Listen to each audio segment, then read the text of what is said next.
विषय इतिहास कक्षा 10। तो हमारा जो आज का टॉपिक है वो प्रेस की वाणिज्यिक पहल या प्रेस की व्यापारिक पहल, किस प्रकार से प्रेस जो है व्यापार के रूप में परिणत हुआ, उसके विषय में यहाँ पे हम लोग आज पढ़ेंगे। ये चैप्टर 5 के अंतर्गत आता है। तो सबसे पहले यहाँ पे पहला नंबर पॉइंट है आरंभिक प्रयास, दूसरा ईश्वर चंद्र विद्यासागर का योगदान, तीसरा श्रीरामपुर प्रेस, चौथा बाटाला प्रकाशन, पाँचवा नंबर पे association of Bengali book publishers and book sellers, इसके और यहीं पे हम लोग उपेंद्र किशोर राय चौधरी और यू रॉय एंड सन्स, इसको हम लोग पढ़ेंगे आज के टॉपिक के अंतर्गत।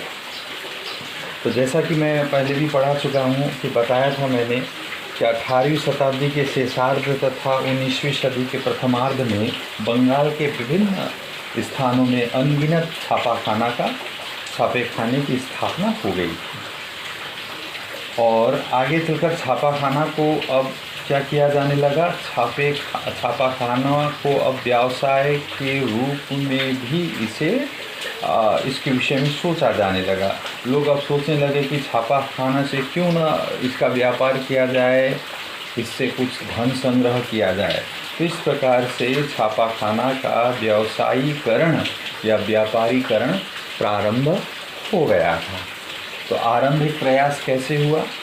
तो आरंभिक प्रयास तो कलकत्ता में सबसे पहले एक छापाखाना या मुद्रणालय बनाने का स्थापना करने का श्रेय बाबूराम को जाता है। इसके बाद गंगा किशोर भट्टाचार्य ने इस काम को आगे बढ़ाने का बीड़ा उठाया और उन्होंने छापाखाना को भी धन संग्रह करने का एक माध्यम बनाने के विषय में पहली बार उन्होंने सोचा था। वे प्रथम बंगाली एक प्रकाशक थे और पुस्तक विक्रेता थे। इन्होंने भरतचंद्र द्वारा रचित पुस्तक आनंद मंगल का भी प्रकाशन किया था। तो ये आरंभिक प्रयास के अंतर्गत। दूसरा नंबर ईश्वर चंद्र विद्यासागर का योगदान। तो 19वीं सदी के द्वितीयार्ध में बंगला प्रेस को व्यावसायिक रूप देने का काम किसने किया? ईश्वर चंद्र विद्यासागर ने किया। इन्होंने अपने मित्र मदन मोहन के साथ मिलकर 1847 ईस्वी में पाटलडंगा में एक संस्कृत प्रेस की स्थापना की।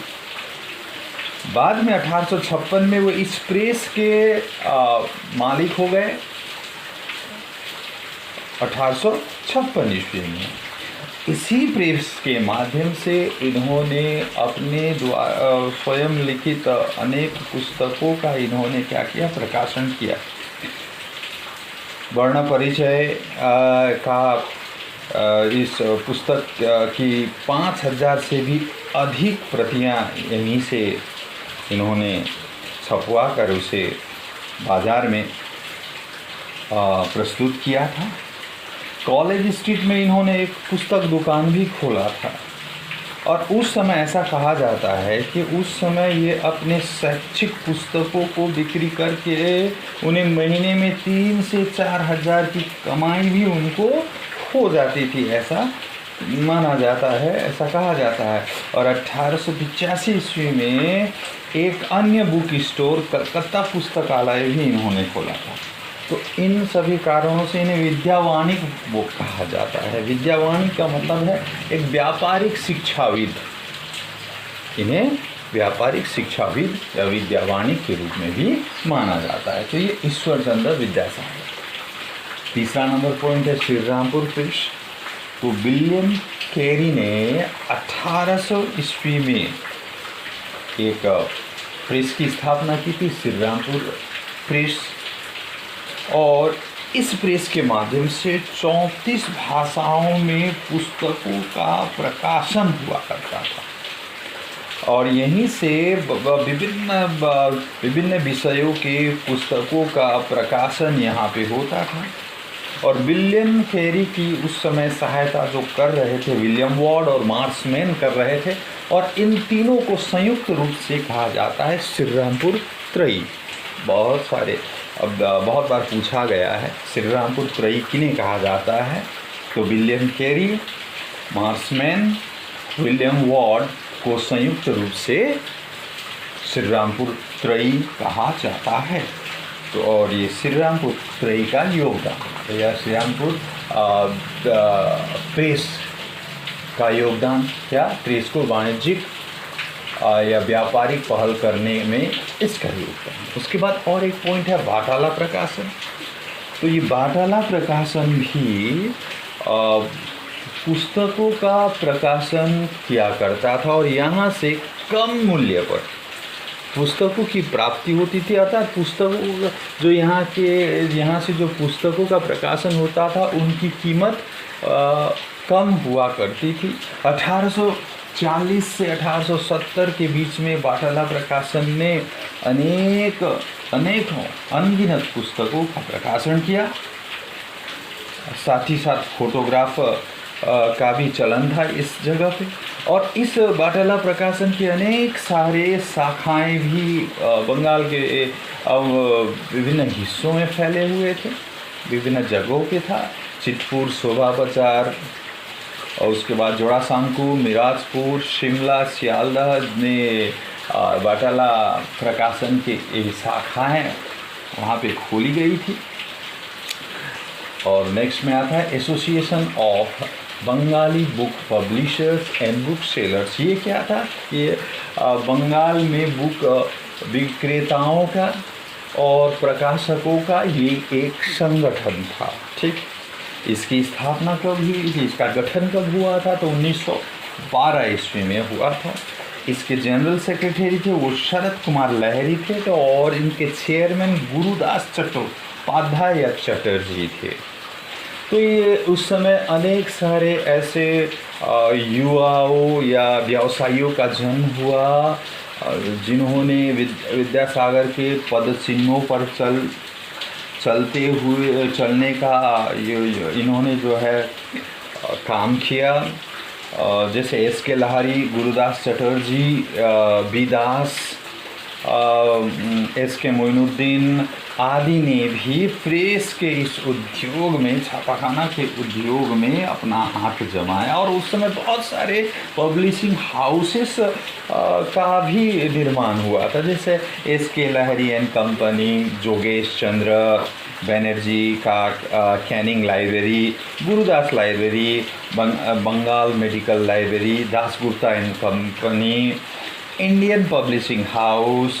तो ऐसे करके अनेक ये पब्लिशरों का, प्रकाशकों का और उन ये पब्लिशिंग हाउसेस का उस समय निर्माण हुआ और विभिन्न प्रकार के पुस्तकों का प्रकाशन यहाँ पे हुआ करता था।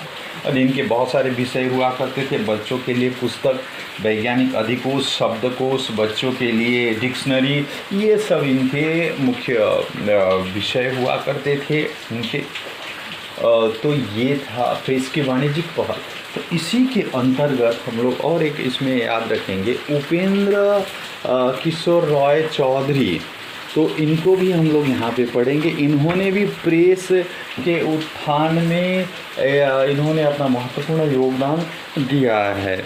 तो ये कौन थे? तो हमें ये याद रखना है किस रूप से प्रसिद्ध हैं। तो बंगला शिशु साहित्यकार, कलाकार, वायलिन वादक, संगीतकार, व्यवसायी और मुख्य रूप से यहाँ पे याद रखेंगे तो जो पढ़ना है हम लोगों को कि बंगला छापाखाना के ये क्या थे?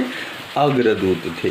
तो इस प्रकार से तो इनके योगदान को हम लोग पढ़ेंगे। तो जैसा तो इनका अगर थोड़ा सा मैं बताना चाहता हूँ कि इनका प्रारंभिक जीवन, तो इनका 1863 ईस्वी में इनका जन्म मेमन सिंह के मसुआ ग्राम में इनका जन्म हुआ था 1863 ईस्वी में। और यहीं से मेमन सिंह जिला स्कूल से 1880 ईस्वी में इन्होंने जो है एक प्रवेशिका परीक्षा पास की थी। और 84 ईस्वी में कलकत्ता के मेट्रोपॉलिटन इंस्टीट्यूट, जिसे आजकल हम लोग विद्यासागर कॉलेज के नाम से जानते हैं, यहाँ से इन्होंने बीए पास किया था। और उपेंद्र किशोर जो है ये आरंभ से ही, युवावस्था से ही ये सखा बालक, साथी, सखा और साथी, मुकुल, विभिन्न प्रकार के उस समय के जो शिशु पत्रिका थे उनसे ये युक्त थे।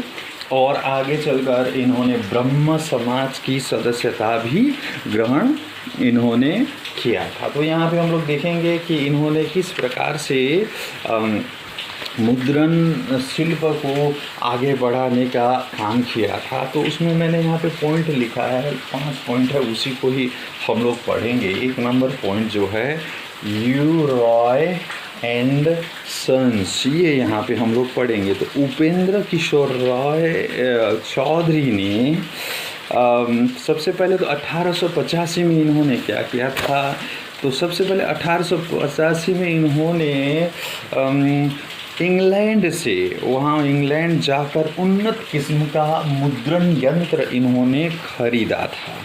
और वहाँ से के बाद उन्होंने आयात करके इन्होंने छापाखाना की स्थापना यहाँ किया इन्होंने।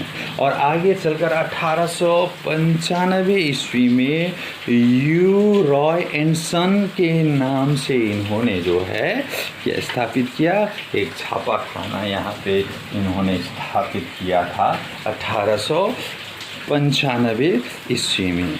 और यहाँ पे इन्होंने मुद्रण यंत्र को अत्याधुनिक या इससे और भी अधिक इसे तकनीक रूप से सुसज्जित करने के लिए विभिन्न प्रकार का परीक्षण निरीक्षण का भी इन्होंने काम यहाँ से किया था। तो यू रॉय एंड सन 1895। उसके बाद हाफटन ब्लॉक का निर्माण। तो हाफटन ब्लॉक, उन्होंने हाफटन ब्लॉक प्रणाली को यहाँ प्रिंटिंग जगत में उन्होंने इसको परिचय करवाया यहाँ पे।